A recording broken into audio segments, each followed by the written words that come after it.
Ukraine has unveiled a victory plan, an ambitious but vague agenda to end the war. President Zelensky announced it on Tuesday. It came after 2 days of relentless attacks by Russia. Moscow fired hundreds of missiles and drones.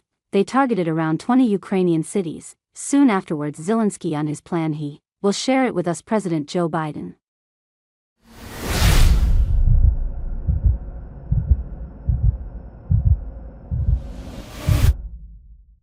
It will be fair to present this plan to the U.S. President. The success of this plan depends on him, whether we will get what is in this plan or not, whether we will have freedom to use the things prescribed by the plan or not. Since things are generally delayed in life, I think I will present this plan in September. During the meeting with him, I think it will a right thing to do to convey this plan to both Kamala Harris and Trump.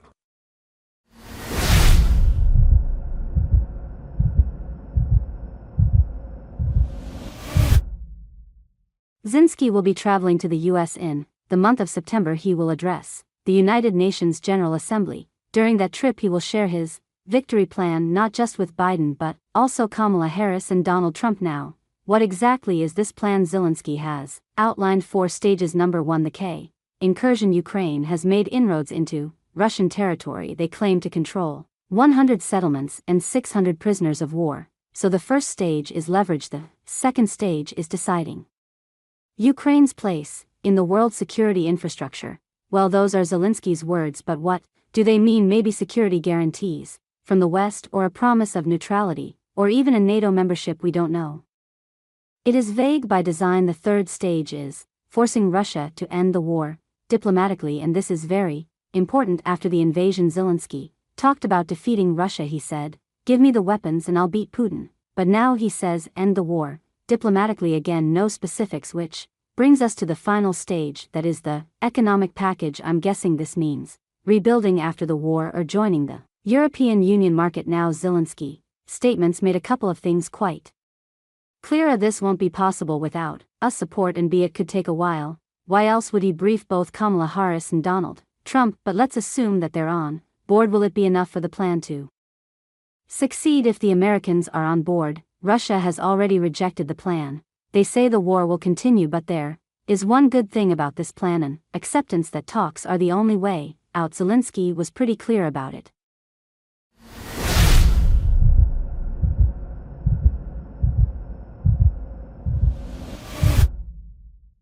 We must on our platform at the Peace Summit be in powerful position, strong position. Of course it will be over in the way of dialogue, but we must have strong position in the dialogue.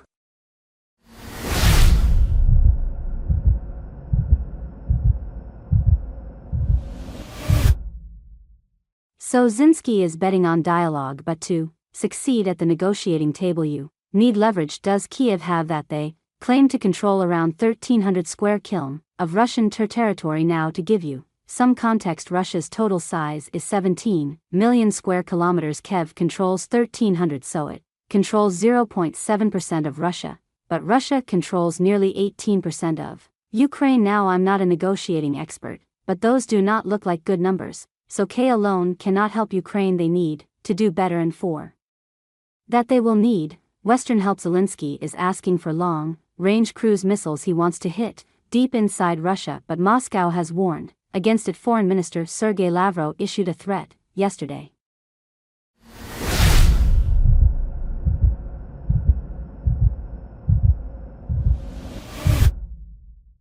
This is blackmail. This is an attempt to pretend that the West wants to avoid excessive escalation, but in reality it is deceit. The West does not want to avoid escalation. The West, as they say, is asking for it. We have our own doctrine, including the doctrine of using nuclear weapons, which by the way is now being clarified and which American officials know very well.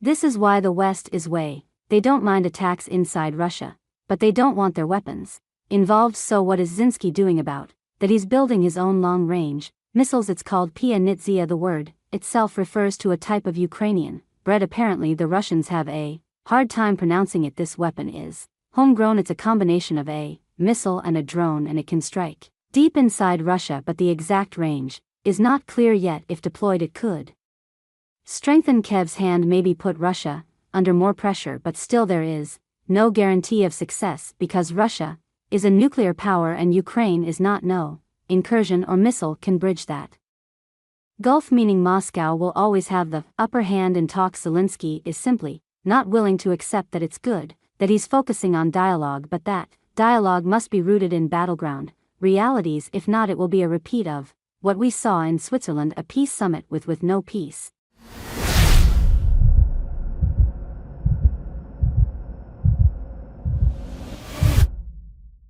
Thanks for watching this video.